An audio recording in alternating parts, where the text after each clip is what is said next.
Gente, nós estamos chegando aí às 9 horas. Um domingo maravilhoso, né? Depois de uma semana de chuva, a gente vê esse solzão bonito aí, né? No inverno, né? Renovando energias. Nós vamos iniciar a nossa reunião de hoje. E eu, como falei, pedindo licença a Joana Diante, que pediu de costume, mensagem ditada por ela, a gente escolheu uma página ditada, escrita, né? Não foi ditada, escrita por Herculano Pires, que eu achei interessantíssimo. Eu acho que quem melhor compreendeu o Cristo foi Kardec. E quem melhor compreendeu Kardec aqui no Brasil foi Herculano Pires.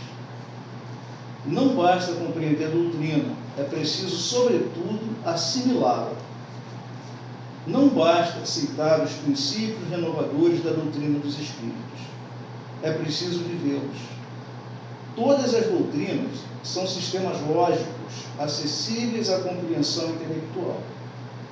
Desse ponto de vista, o Espiritismo pode ser compreendido por qualquer pessoa curiosa e de capacidade mental comum. Trata-se de uma doutrina clara, baseada em princípios de fácil assimilação, embora por baixo dessa simplicidade existam problemas complexos de ordem científica e filosófica. É tão fácil compreendê-lo desde que se estude criteriosamente as suas obras básicas. A simples compreensão de uma doutrina, porém, não implica a sua vivência. Além de compreendê-la, temos de senti-la. Somente quando compreendemos e sentimos o Espiritismo, quando o incorporamos à nossa personalidade, quando o assimilamos profundamente em nosso ser, é que podemos vivê-lo. Daí a razão de Allan Kardec ter afirmado a existência de vários tipos de espíritos, concluindo que o verdadeiro espírita se conhece pela sua transformação moral. O espiritismo compreendido e vivido transforma moralmente o homem. Viver o espiritismo, entretanto, não é viver no meio espírita fazendo ou frequentando sessões, lendo obras doutrinárias ou ouvindo conferências. Pode fazer-se tudo isso e ainda mais. Pode-se até mesmo gastar muito dinheiro e tempo em obras de assistência social, atendendo apenas à compreensão intelectual da doutrina, sem vivê-la. Porque viver o Espiritismo é pautar todas as ações pelos princípios doutrinários, é moldar a conduta pela doutrina, é agir em todas as ocasiões como o verdadeiro espírita de que fala Allan Kardec. Ainda neste ponto, porém, é necessário lembrar que não basta a conduta externa, não basta a aparência. Nada mais avesso, aliás, às aparências do que o Espiritismo. Antiformal por excelência, contrário aos convencionalismos sociais e religiosos, o Espiritismo, como dizia Kardec, é uma questão de fundo e não de forma. Por isso mesmo, não podemos vivê-lo de maneira externa. Antes da conduta exterior, temos de reformar a nossa conduta interna, modificar nossos hábitos mentais e verbais, pensar, falar e agir de acordo com os princípios renovadores da moral espírita, que é a própria moral evangélica, racionalmente esclarecida pela doutrina do Consolador. Surge ainda uma dificuldade que devemos tentar esclarecer. Chegados a este ponto, muita gente nos perguntará, como sempre acontece quando falamos a respeito: o espírita deve então sujeitar-se rigidamente a um molde doutrinário? Não, pois se assim fizesse, estaria impedindo o seu livre desenvolvimento moral. Quando falamos em moldar a conduta, fazemos-lo no sentido de orientação, nunca de esquematização. O espírita deve ser livre, pois, como acentuava o apóstolo Paulo, onde não há liberdade, não está o Espírito do Senhor. Só a liberdade dá responsabilidade, e só a responsabilidade produz a verdadeira moral. Ao procurar viver o Espiritismo, devemos, portanto, evitar as atitudes formais que conduzem ao artificialismo e, consequentemente, à mentira e à hipocrisia. Como se vê, esse é o caminho contrário ao da doutrina dos Espíritos. É o caminho tortuoso da doutrina dos homens no plano mundano. Devemos ser naturais. E como mudar a nossa natureza inferior sendo naturais? Primeiro, compreendendo que temos essa natureza inferior e precisamos modificá-la, o que fazemos pela compreensão da doutrina. Depois, sentindo a necessidade de modificá-la, o que fazemos pela assimilação emocional da doutrina.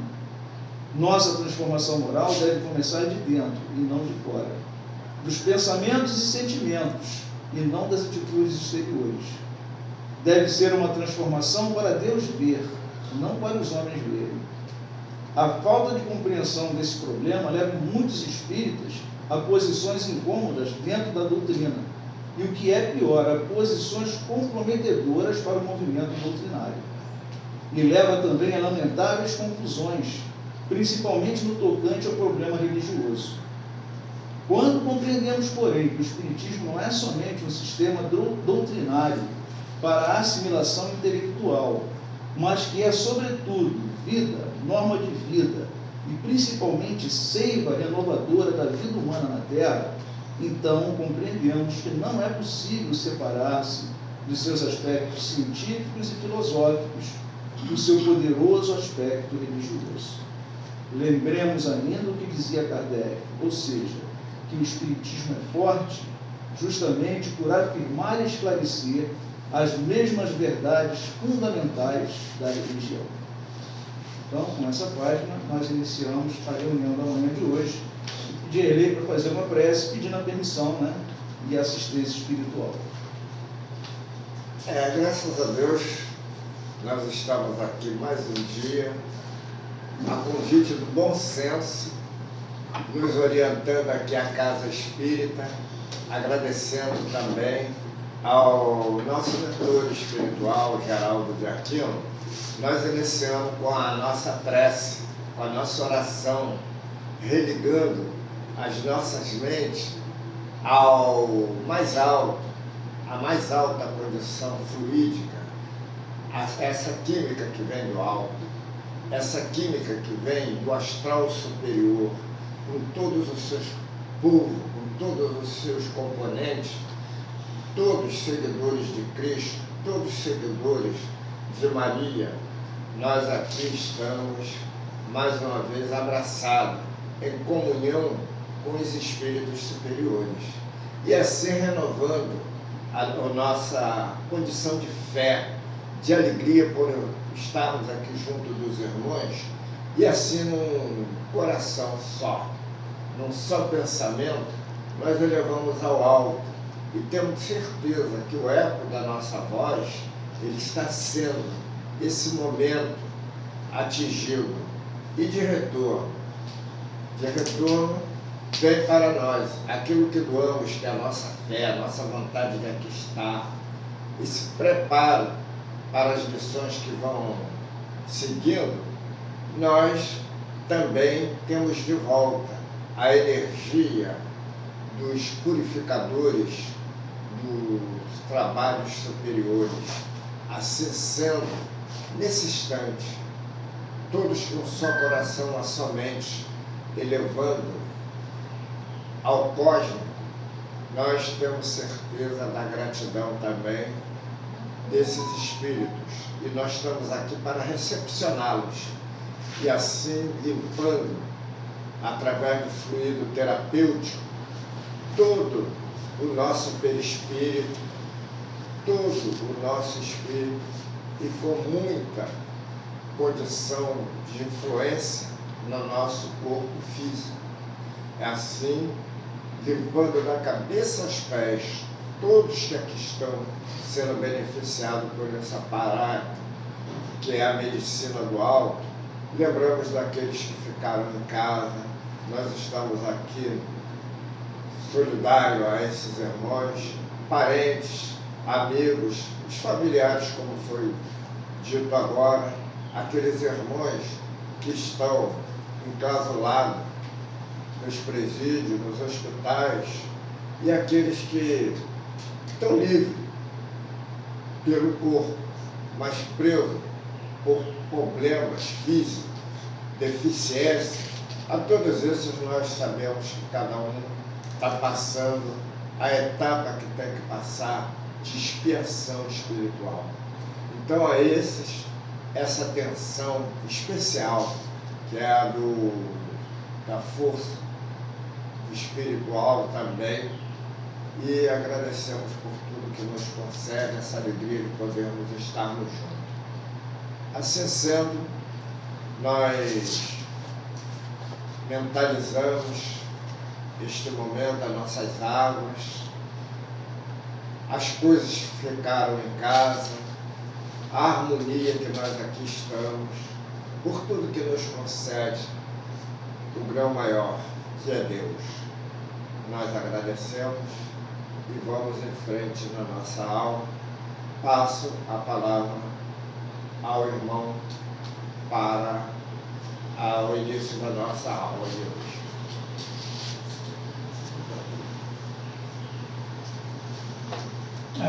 Vamos à leitura do Livro dos Espíritos, parte 2, capítulo 7,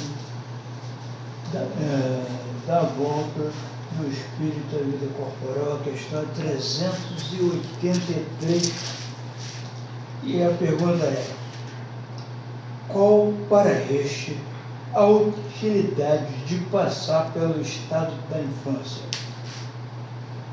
Resposta: encarnando com o objetivo de aperfeiçoar o espírito durante esse período, é mais acessível das impressões que recebe, capazes de lhe auxiliarem o adiantamento para que devem contribuir os incumbidos de educá-los.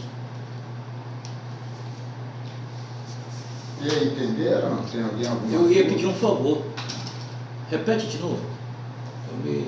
Dessa vez eu Estou repetindo a questão 383. Qual para este a utilidade de passar pelo estado de infância?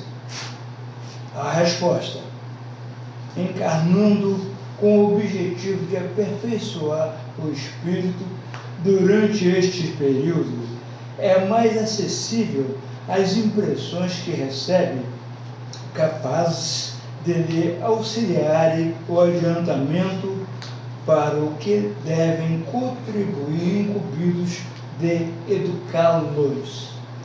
Bom, entendi.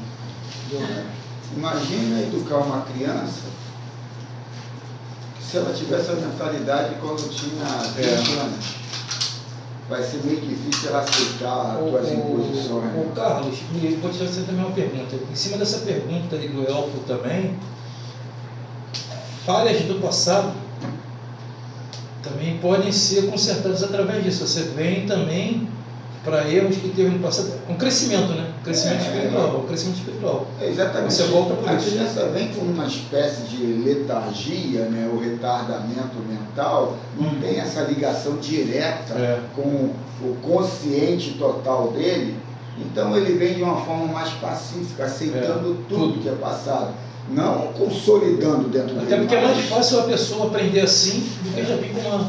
Então É mais fácil aprender assim, o espírito aprender assim, né? Imagine os filhos de 20 anos, a gente sabe como é que é, né? Você, quando pequenininho, já vai querer discutir contigo. Não aceito isso. Apesar que as crianças de hoje em dia estão reencarnando já assim. Eu acho fruto eu ia do até bem. falar assim da Renata. Eu acho fruto do bem. É assim, Eu acho São fruto do os espíritos evoluídos, tanto por É. mal quanto por bem. bem. Não, mas Eu aí, ia falar isso aí, que a Renata Mas falou, por que quê? tem muita criança que é assim.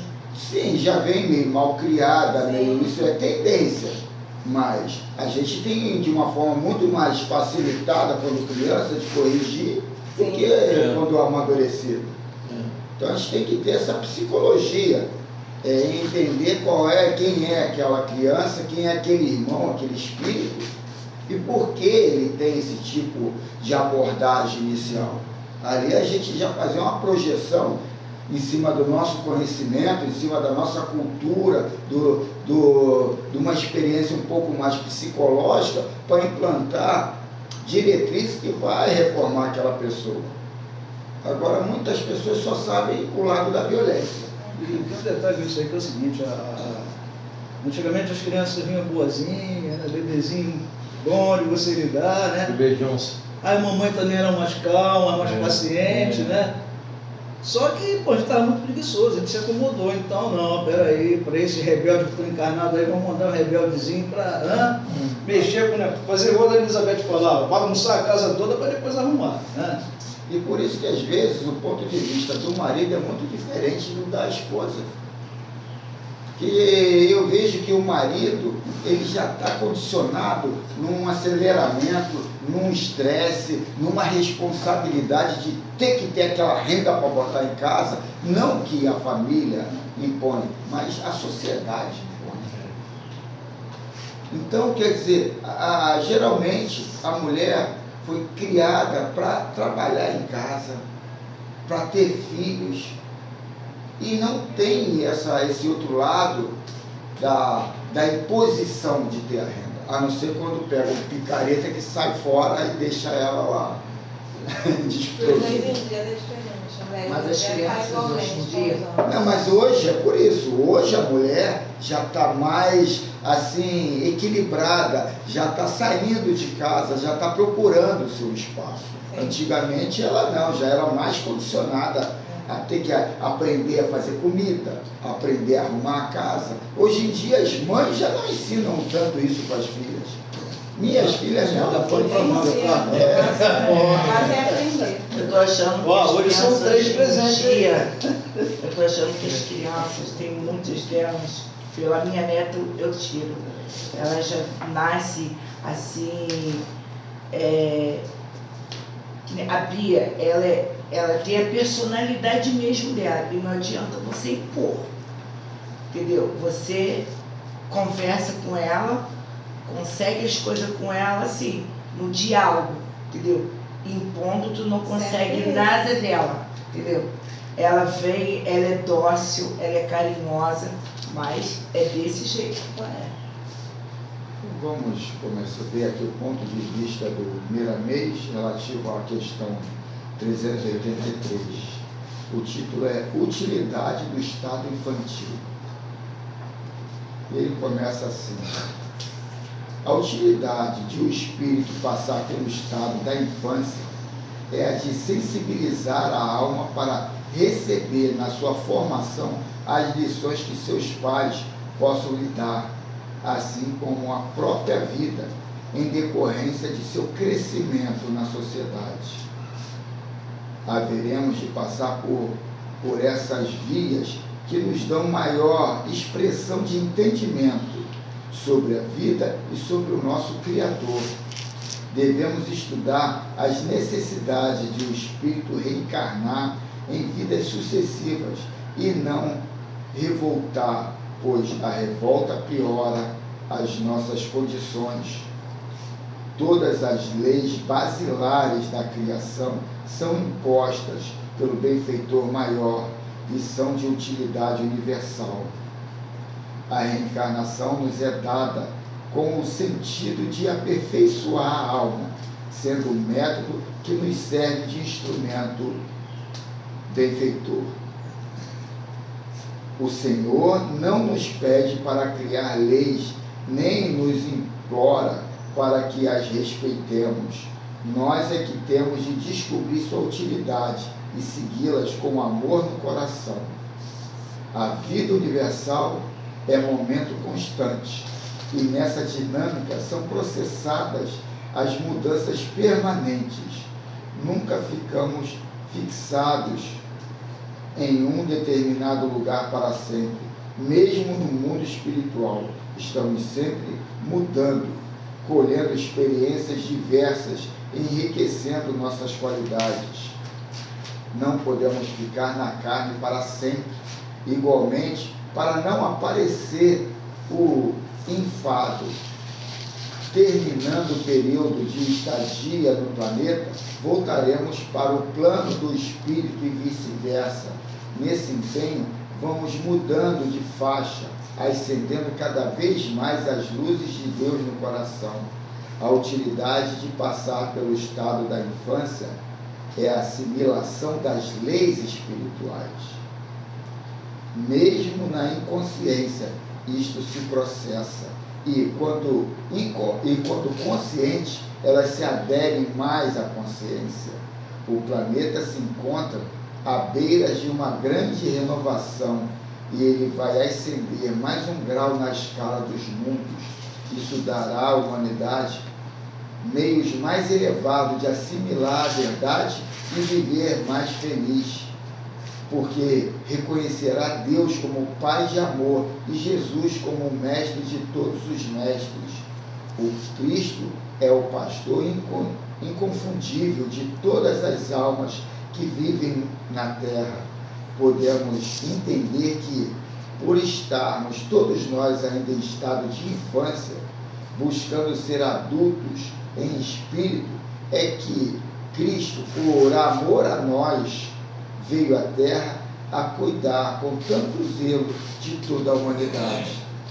O nosso crescimento está em Cristo. Ele deve ser o clima do nosso bem-estar. Mais uma vez, chamamos a atenção dos pais das crianças para aprimorarem a educação dos filhos, esquecendo a violência e praticando o amor nas suas elevadas posições de caridade. Os pais são canais de Deus, pisando no chão para a elevação dos que os rodeiam. A equidade do adulto é a prova de paz no coração. Se os pais se entregam ao vício, estão mandando seus filhos fazerem o mesmo, se roubam, estimulam os filhos a copiarem o erro, se mentem, estarão falando aos corações dos filhos para fazerem o que não deve ser feito. Neste raciocínio, podemos avaliar a influência que temos junto deles, que Deus nos confiou para educar. Como criança, a sensibilidade se encontra aflorada. Meditemos sobre o que deve ser entregue a eles pelo exemplo da vida. Que assim seja. Essa é uma repetição do que a gente estudou antes, né? Quando a gente fala nesse futuro, né? Que já está acontecendo, né? Você falou um ponto aí logo no começo do primeiro mês: reencarnações sucessivas. Tem uma mecânica para isso? Reencarnações sucessivas. Outra coisa, prêmio, castigo? Não, evolução. Evolução. E a mecânica é o que tu assimilou, o que tu precisa mais. Agora, nessa didática aí, a gente quer saber. Não, quem sabe é os mestres. Eu sei, estou te entendendo. Eu trouxe um livrinho aqui que é o nome é Psicologia Revolucionária. Só um segundo, Carlos. Deizinha, o que você entendeu disso aí? O que você não entendeu? O que tu concorda? O que tu discorda? Que é importante. Aqui temos pais, mas temos filhos ali também. Ali. Essa aqui é bem evoluída. E aí, Deizinha? Se você não quiser falar nada, sem problema, fica bem à vontade, tá? Eu consigo entender que é bom os pais educarem os filhos da forma certa, não na base da violência, porque se você educar na base da violência, não vai adiantar nada, a criança vai continuar sendo a mesma, e querendo ou não, conforme a criança for crescendo, aquele psicológico dela vai ficando violento igual o pai. Então, nunca é bom educar na parte da violência. E aí, cara? É isso mesmo, cara? É isso mesmo, e por isso que a gente tem que procurar estudar para esse discernimento. Não é da leitura, da altura não, sabe? É dificuldade de assimilar. Eu ontem nem vi por causa disso, e outros problemas também que ocorreram. Mas um pouco de que deu para mim pescar aí, eu não iria falar porque é uma obrigação, é uma tendência da responsabilidade de todos os pais, né, todas as mães, ter aquele exemplo, tipo vitrine, orientação para que os filhos possam, pelo menos, apurar, segurar mais, né, aquilo que é o caminho do bem, contra todas as vicissitudes, e cada vez mais aprimorar a sua situação de evolução. Então nós viemos na Terra para progredir, nós viemos na Terra para espiar também, mas principalmente harmonizar, e dentro dessa harmonia os espíritos se catequizam, né? Através dos pais, né? Do pai e da mãe. Das experiências. Eu trouxe esse livrinho aqui, Psicologia Revolucionária, que é exatamente isso, é psicologia, é filosofia, mas numa visão tão consciente, tão aprimorada, que eu fiquei assim, vislumbrado. Então eu trouxe aqui, quis compartilhar com vocês, 2 tópicos. Título do livro, Psicologia Revolucionária. Samuel, o nome aqui é meio, não sei se é inglês, é só Samuel. Esse Samuel que está dizendo aí é o vulto da história da Bíblia? Não. É Samuel Raum Uo. É o autor do livro. É o autor do livro. Trocar a língua aí. Segundo aqui, o que diz aqui, ele é um mexicano. Agora eu não sei se é verdade, né? Se é ele mesmo ou se é o tradutor lá, o que criou o livro, não sei. Mas é interessante a filosofia de interpretação, de colocação, e também tem nisso mensagens espirituais aqui embutidas, né?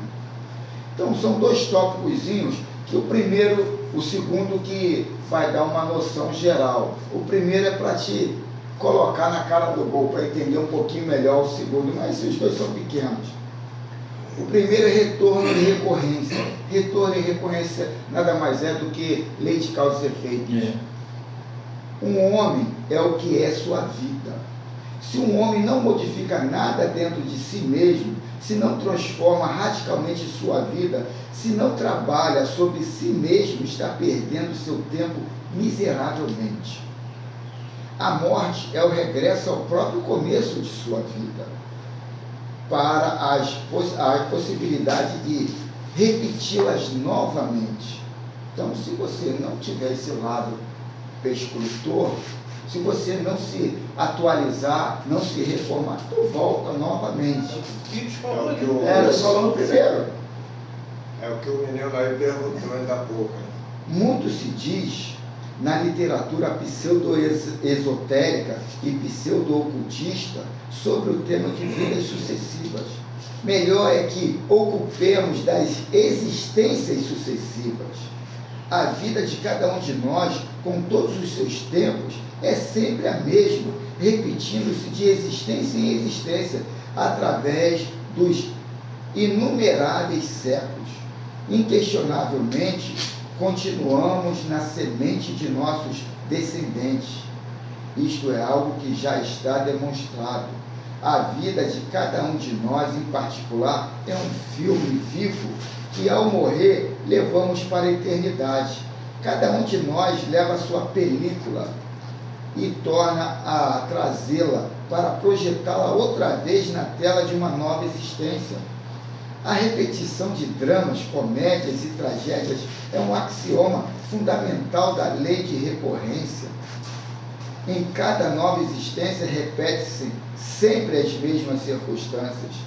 O ator de tais cenas sempre repetidas são essas gentes que vivem dentro do nosso interior, os eus. Se desintegramos esses atores, esses eus que originam as sempre repetidas cenas de nossa vida, então a repetição de tais circunstâncias se fará algo mais que impossível.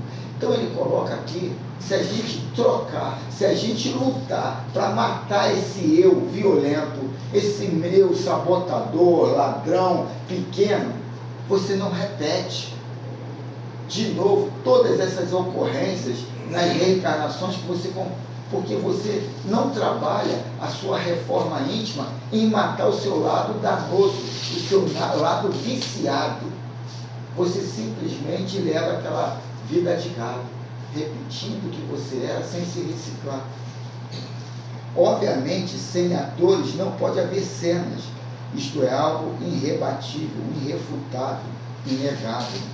Assim é como nos podemos libertar das leis de retorno e recorrência, causas e efeitos. Assim nos podemos fazer livres de verdade. Obviamente, cada um dos personagens ou dos eus que em nosso interior levamos, repete, de existência em existência, seu mesmo papel. Se o desintegrarmos, se o ator morre, o papel conclui. Refletindo seriamente sobre a lei de recorrência ou repetição das cenas de cada retorno, descobrimos, por autoobservação íntima, as molas secretas desta questão. A gente vai ver os gatilhos, o que nos leva a discutir com a mulher ou com o marido. Isso, aquilo. Ontem foi gozado, que eu vi um gatilho que eu sei que eu tinha, mas eu não tinha tanta assim observação. Minha mulher começou o assunto e falou: acabou a ração do cachorro. Falou em comprar, aquilo já gera uma perturbação dentro de mim. É gozado, mas é uma realidade. É uma realidade. E o que aí eu me apego a ela não ter avisado antes de acabar, e sim quando acabou. Porque aí tu tem que ter uma rapidez no comprar. A isso tu já cria logo um enredo de que, pô, ela não me respeitou em saber, será que eu tenho dinheiro agora? Porque eu vou ter que ter, senão os bichos vão morrer de fome. Isso tudo gera todo um contexto para você criar ali uma discussão. Só que a gente estuda aqui, ainda mais nesse centro aqui, nessa casa aqui, a gente estuda que o interno é o mais importante. O externo nada mais é do que um teatro para tirar de dentro o que está submergido, que é você. Então você leu, achou lindo, mas você não consegue identificar isso na hora. E aí a gente tem que identificar o gatilho. Só que o gatilho eu identifiquei depois que eu já joguei o leite, eu derramei o leite. Cara, por isso que eu sou prático. Eu crio cachorro. Se na passada existência, na idade de 25 anos, tivemos uma aventura amorosa, é indubitável que eu, de tal compromisso, buscará a dama de seus sonhos aos 25 anos da nova existência. Se a dama em questão só tinha 15 anos, aí eu me identifiquei, porque eu conheci minha mulher com 15 anos, eu tinha 24, né? E eu, de tal aventura, buscará seu amado ou sua amada na nova existência na mesma idade. Resulta claro compreender que os dois eus, tanto o dele como o dela, buscam-se telepaticamente e se encontram ou reencontram novamente para repetir a mesma aventura amorosa da passada existência. Dois inimigos que lutam até a morte na passada existência buscar-se-ão outra vez na nova existência para repetir suas tragédias na idade correspondente. Se duas pessoas tiveram um pleito, quer dizer, uma discussão por bens e imóveis na idade de 40 anos, na passada existência, na mesma idade, buscar-se-ão telepaticamente a nova existência para repetir o mesmo. Dentro de cada um de nós vive muitas pessoas cheias de compromisso. Isso é irrefutável, inegável. Um ladrão carrega em seu interior um covil de ladrões, com diversos compromissos delituosos. O assassino leva dentro de si mesmo um clube de assassinos, e o luxurioso porta em sua psique uma casa de encontros. Então é aquilo da gente se reformar em cima das nossas deficiências. O negócio é bravo. Muito. O grave de tudo isso é que o intelecto ignora a existência das pessoas ou eus dentro de si mesmo e de tais compromissos que fatalmente vão se cumprindo. Todos esses compromissos dos eus que dentro de nós moram sucedem-se sobre a nossa razão. São fatos que ignoramos, coisas que nos sucedem, acontecimentos que se processam no subconsciente e inconsciente. Com justa razão, nos foi dito que tudo nos sucede como quando chove ou quando troveja. Realmente temos a ilusão de fazer, porém nada fazemos, sucedemos. Isto é fatal, mecânico. Nossa personalidade é tão só o instrumento de diferentes pessoas ou eus, mediante a qual cada uma dessas pessoas ou eus cumpre seus compromissos. Por baixo de nossa capacidade cognitiva, aí que é interessante, por baixo de nossa capacidade cognitiva, inteligente, né, sucedem muitas coisas. Desgraçadamente ignoramos o que por baixo de nossa pobre razão sucede. Cremos-nos sábios, quando em verdade nem sequer sabemos que não sabemos. Somos míseros lenhos arrastados pelas embravecidas ondas do mar da existência. Sair dessa desgraça, desta inconsciência, do estado tão lamentável em que nos encontramos, só é possível morrendo em nós mesmos, como disse o Cristo. Como poderíamos despertar sem morrer previamente? Interessante. Só com a morte advém o novo. Se o germe não morre, a planta não nasce. Quem desperta de verdade adquire, por tal motivo, plena objetividade de sua consciência, iluminação autêntica, felicidade. A felicidade tem um tópico, felicidade está no outro livro que chegou ontem. Meu Deus, é surreal. Aí eu vou no outro tópico. Só um parênteses. Ligando essa lição com a anterior, né, do filosofia. É tudo igual, só que é uma forma diferente de olhar. É uma visão diferente. Só um comentário em relação. Você quebrar o meu raciocínio agora. O que eu ia falar aqui que ele perdi? Deixa eu falar então, aí tu vai lembrando. Só que ele coloca aqui uma forma psicológica, que está dentro de você. Aqui é um pouco mais romântico, porque você passa o problema para os outros. Sim, pelo meio. Esse momento de adaptação, voltando aqui à criança, né? Esse momento de adaptação da criança que chega, né, junto aos pais, é exatamente para isso. Vamos lá, um desses erros qual era? Roubar. Né? Então você provavelmente vai reencarnar num meio paupérrimo, com pais honestíssimos, dando exemplo para você. E interessante se todos nós entendêssemos, né, que dessa responsabilidade. Aquele espírito que está reencarnando, ele tem muitos erros dentro dele, você não sabe quais são. Então você pautar a tua conduta, né, por Jesus, pelo Evangelho. Esse livro todo é uma continuação de um capítulo para outro. O que eu ia trazer mesmo por causa da leitura, pertinente à leitura, é esse aqui. Mas tá legal, tá muito dentro, pô.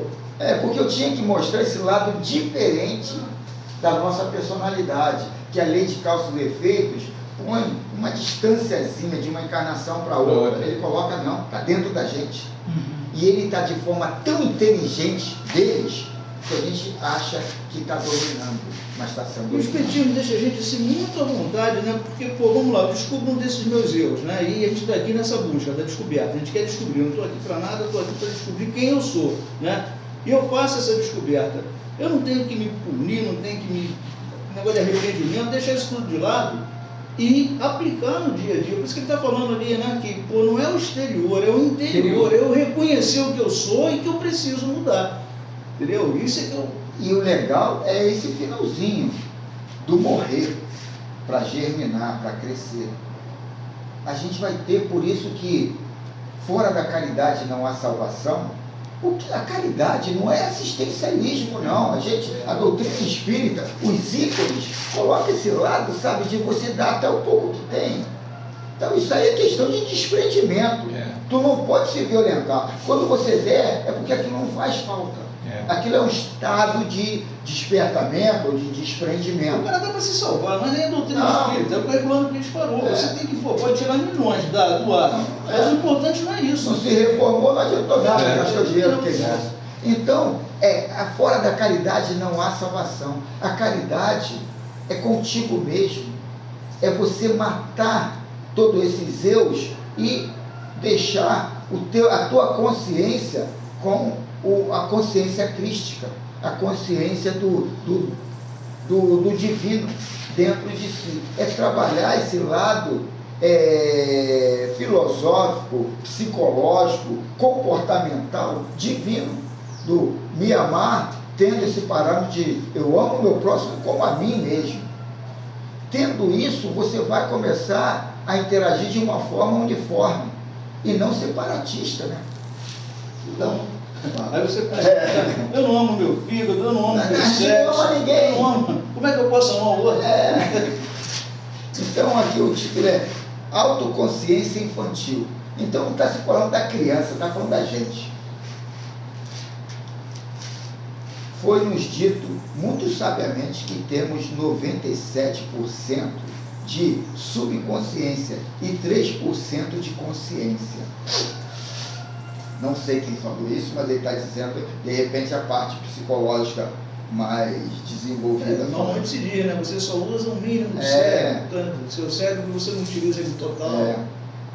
Falando francamente e sem rodeios, diremos que o 97% da essência que em nosso interior levamos encontra-se engarrafada, embutida, metida dentro de cada um dos eus que, em seu conjunto, constitui o mim mesmo. Então ele fala que esses 97% da inconsciência, que a gente não tem noção, ou que a gente acha que tem de forma no reflexo nisso, a gente não domina ele.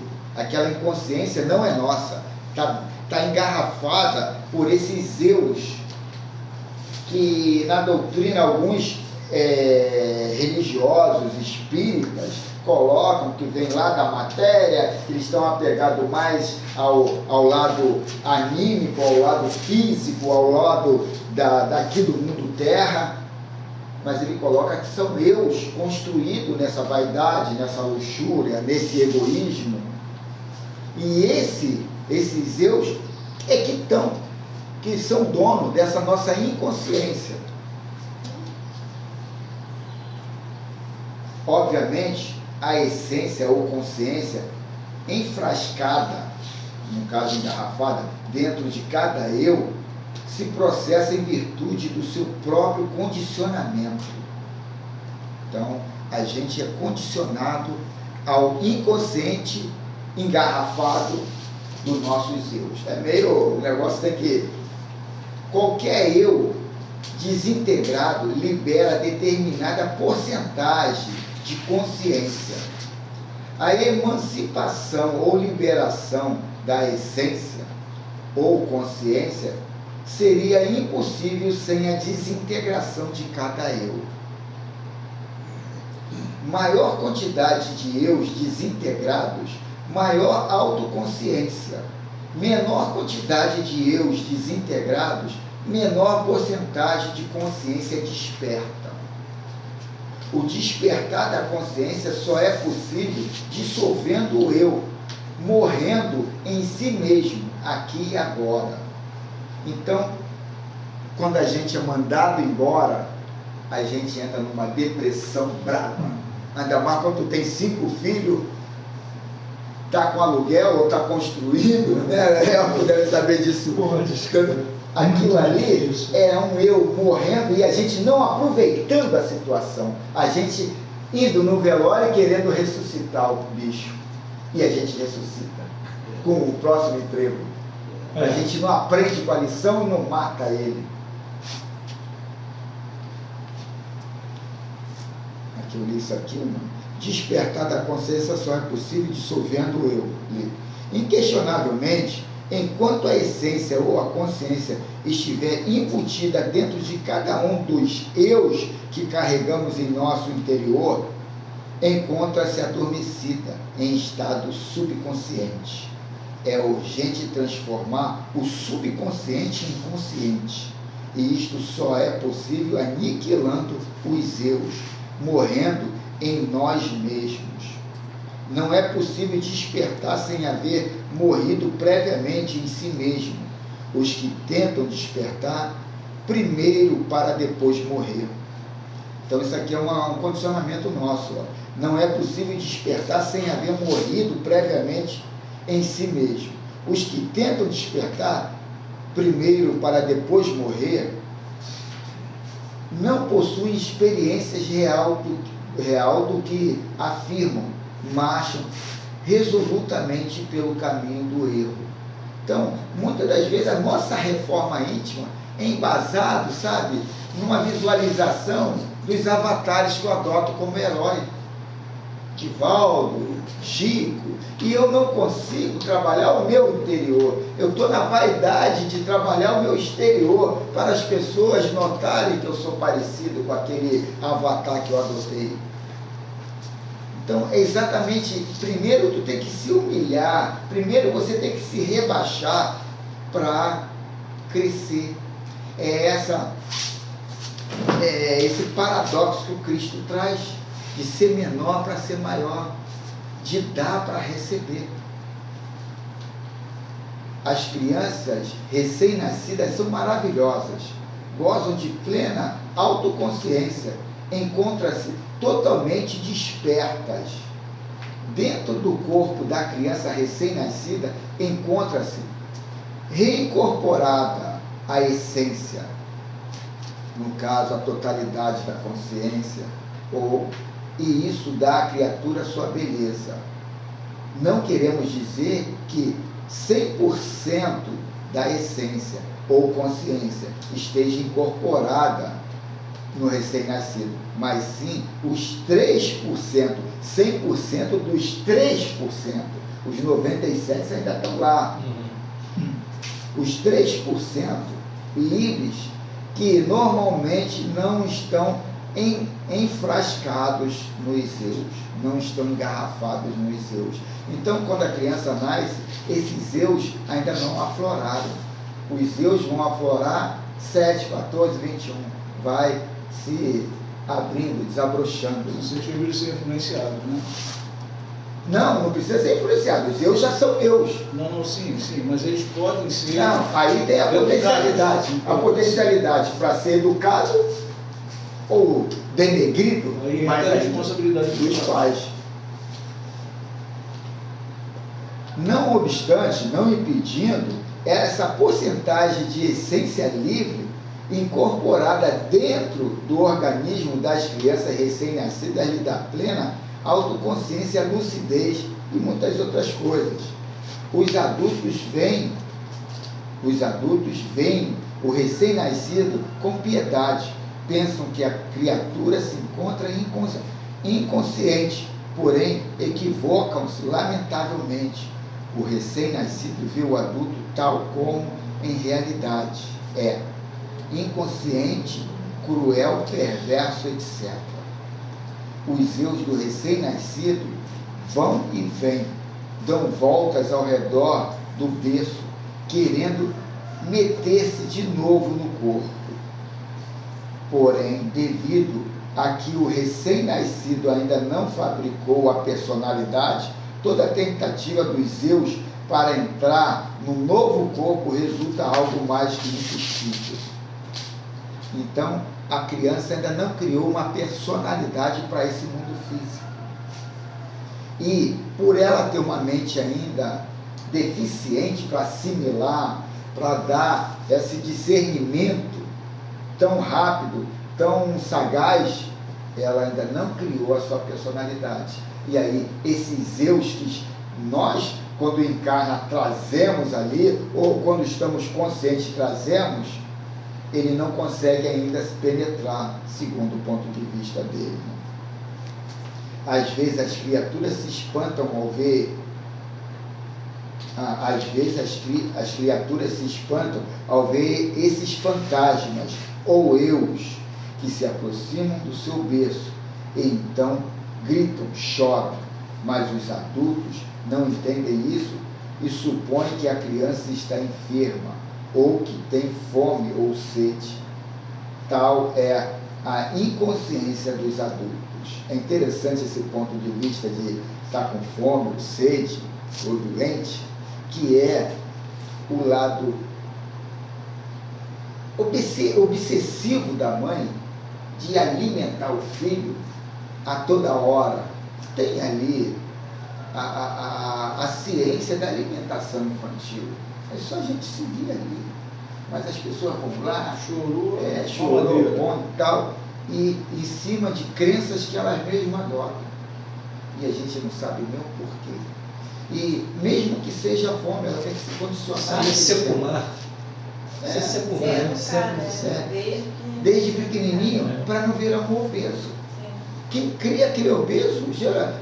Oh, pai, esse negócio de metabolismo, as pessoas põem esse negócio de metabolismo. Lógico, são tendências que a gente adota. São os eus, o eu do Newton,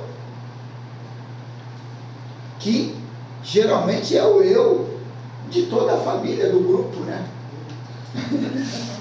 À medida que a nova personalidade se vai formando, os eus que vêm da existência anterior vão penetrando pouco a pouco no novo corpo. Quando a totalidade dos eus já se incorporou, aparecem no mundo com essa terrível fieldade interior que nos caracteriza. Então andamos como sonâmbulos por todas as partes, sempre inconscientes, sempre perversos. Quando morremos, 3 coisas vão para o sepulcro: o corpo físico, o fundo vital orgânico, a personalidade. O fundo vital, qual fantasma, vai se desintegrando pouco a pouco ante a fossa sepulcral, à medida que o corpo físico vai também se desintegrando. A personalidade é subconsciente ou infraconsciente, entra e sai do sepulcro cada vez que quer. Alegra-se quando os desconsolados lhe levam flores, ama seus familiares e se vê mais dissolvido. Familiares e se vai dissolvendo muito lentamente, até convertendo-se em poeira cósmica. Isso que continua mais além do sepulcro é o ego, o eu pluralizado, o mim mesmo, um montão de diabos dentro dos quais se encontra enfrascada a essência, a consciência que o seu tempo e a sua hora retornam, se incorporam. Aí ele finaliza assim: resulta lamentável que, ao se fabricar nova personalidade da criança, reincorpore também os eus. E aí ele vai falando sobre esse assunto páginas à frente. A próxima também é muito legal, que vem pelo lado religioso, que é o publicano e o fariseu. Ele já coloca nessa mistura aí, nesse bolo, o lado religioso, né? Que a gente, e também as mensagens do Cristo. Mas deixa com a próxima. Gente, vocês querem fazer algum comentário? Alguém quer falar algo? Interessante. Fiquem à vontade. Alguém quer falar? Eu, como eu gosto de ouvir primeiro, para depois falar, já vou pegar no início da leitura. Eu acho que até sábado, domingo, eu te falei, né? No carro, eu tinha visto da mensagem, eu procurando Ferreira, mas tinha tentado botar para o corpo nu, ele não conseguia. E ele, aí não está não, mas ele já tem uma mensagem dele, que eu li. O que estão fazendo? Eles estão publicando livros dos espíritos numa forma, isso não é federação não, eu estou falando de todas as formas, de uma forma de botar o livro das obras postas de Kardec já estão transpassadas. Tu verdadeiramente muitos espíritos estão seguindo a eles. E hoje, essa semana mesmo, não sei se foi sexta-feira ou ontem, eu vi pela internet. Vocês podem observar divulgação de vários livros da obra de Kardec. Mas vocês, o que nós encontramos, um exemplo, aqui no livro dos Espíritos? Qual é a imagem que nós temos? É de Kardec. Uma imagem de Kardec. Mas isso não é agora não, eu digo isso, que eu passei por essa já dos 40 anos atrás, já vai. Mas Eu já havia livro 12 espíritos sendo divulgado fora da federação toda. Eu me lembro, não sei, acho que ainda deve estar no canal dos Icarus. Eu era aluno da doutrina espírita, recebi de presente um livro do médio Jerônimo, lá de Uberaba, lá do Triângulo Mineiro, que me mandaram lá do Triângulo Mineiro. Eu li aquele livro, eu sendo novo na doutrina, eu fiquei desconfiado. Eu falei assim, será que essa mensagem é falsa? Aí eu peguei, na época, que era um dirigente da casa que eu contava, que já fez a passagem, só alguém, contei a ele, falei, mas só o senhor vem aí, que eu não estou entendendo. Até hoje ele desencarnou da dúvida da resposta. Então, é isso que nós temos, que o plano Vieira, só estou dando uma coisa toda. Que a mensagem dele é grande também. Ele está, eu concordo com a mensagem dele. Por isso que eu digo, quando eu tenho que comprar um livro, eu gosto de ir lá na federação, eu chego lá, não tem. Mas eu deixo na mercado, né, direitinho, aí quando tem esse comunica, eu vou lá comprar. Eu não sei se é mais caro, se é mais barato que as outras, mas eu preciso de seguro lá. Uma outra coisa que eu vou dizer da Tânia, que ela referiu só na André, não é só criança que é assim, não, Tânia. Que eu, na idade que eu estou, sabia uma coisa. Ó, ninguém me impulsionar, e às vezes eu não respondo. Mas, mesmo se a pessoa tiver certo, eu quero que eu não faça. Ontem mesmo falaram tantas coisas comigo. Ah, fazer aquilo. Eu respondi, não estou querendo fazer. Mas a pessoa começou a insistir, que não ouviu, não fazer. Eu já falou o negócio de perder o emprego, eu já perdi muito emprego por causa disso. Eu também. Não, porque eu tenho uma coisa comigo, eu não gosto de dar ordem, não gosto de receber. E para mim as pessoas têm que ser pontual. Se não for pontual, eu vou ficando calado, mas depois eu dou aquela empresa. E esse dia eu já estava falando para a minha família que eu já não estou preocupando com mais nada. Que eles só vão dar valor o que eu já fiz, o que faço, o que eu venho fazer, depois quando eles não me tiverem mais. Aí eles não dão valor. A Tânia não, a Tânia dá valor atualmente. Você vai morrer. Não, aí, desculpa bem, mas são as coisas. Hoje eu estava tomando banho, aí veio o nosso irmão e falou assim, você não está fazendo as coisas por amor. Se você raciocina isso, tudo que você está fazendo não é por amor, é vingança. Que você quer partir para deixar os outros se virar, mas é vingança, não é amor. Aí foi que eu fui, depois me esperando a hora passar aqui, aí uma mensagem pela televisão, uma que não está dentro do tempo, que eu vou dizer logo, foi até o Papa, dizendo que em algum lugar do mundo eles estão com o projeto de acabar com os idosos. Como é que vai ficar? Tá com teu olho, hein, ó. Não, é o Papa, estou falando isso palavras do Papa, o sermão do Papa hoje. Aí foi que está tudo. Não, mas tem mensagem para botar cabresto na população. Não, mas tem, se a gente analisar bem, você não precisa ir muito longe, não, porque no Brasil mesmo já ouvi. Entendeu? Tem que acabar com os velhos. Eu já ouvi essas palavras. Lógico, quando ele chegar velho, ele vai mudar alguma forma. Não, mas ele não sabe, não espera ele chegar velho, que eu também não esperava para não chegar velho. Hoje em dia está muito melhor ser velho do que há 20, 200 anos atrás. Já vai embora na idade do Júnior, da Renata, da Tânia. Primeiro que hoje... Olha, não, você já está na fila mesmo. Todo mundo está na fila. Bem, Você é novo. Se quiser me levar, pode me levar. Você é novo. Bem, meus irmãos, nós estamos chegando ao termo da reunião, graças a Deus, né? A gente teve a oportunidade de estudar, de discutir, né? E estamos aí no aprendizado. Nós vamos para os minutos finais da reunião.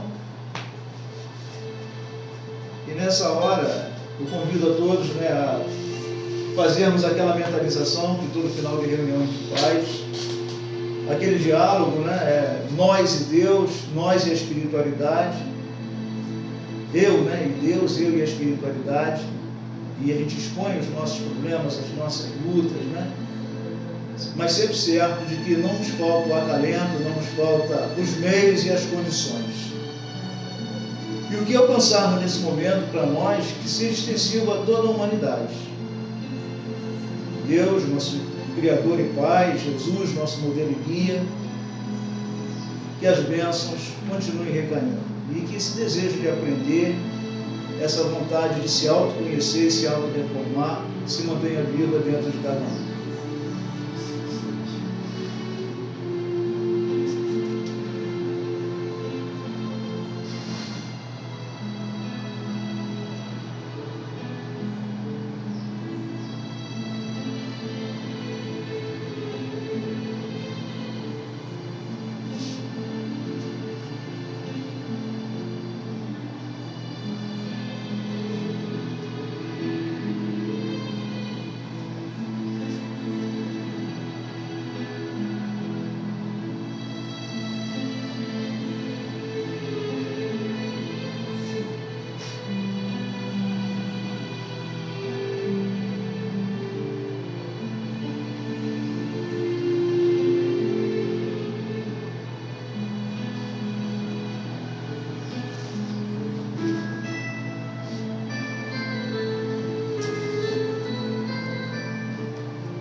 Que essas energias refazentes que alcancem os enfermos do corpo físico e do corpo espiritual.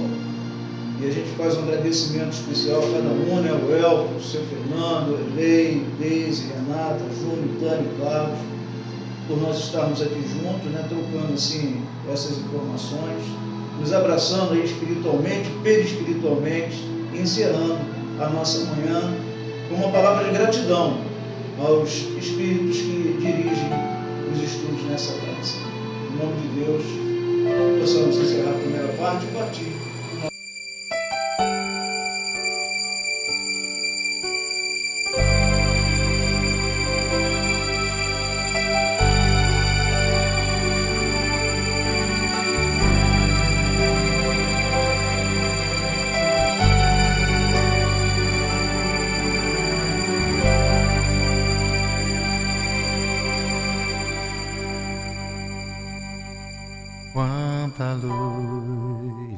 Neste ambiente, descendo sobre nós, vibrando em nossa mente. Quanta luz, quando assim em prece, como a alma cresce aos olhos de Jesus. Quanta luz, pois em oração a voz do Mestre fala ao nosso coração. Quanta luz descendo sobre nós. Quanta luz, quanta luz,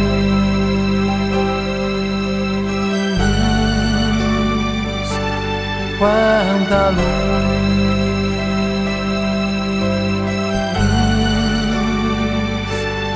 quanta luz.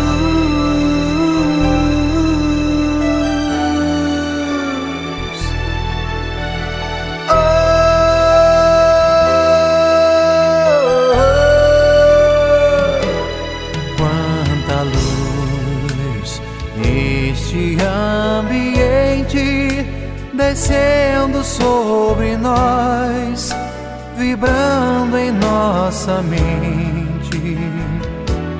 Quanta luz, quando assim em prece, como a alma cresce aos olhos de Jesus. Quanta luz, pois em oração a voz do Mestre fala ao nosso coração. Quanta luz descendo sobre nós. Quanta luz, quanta luz.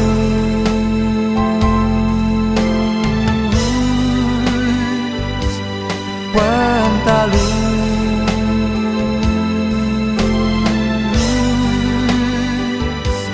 quanta luz,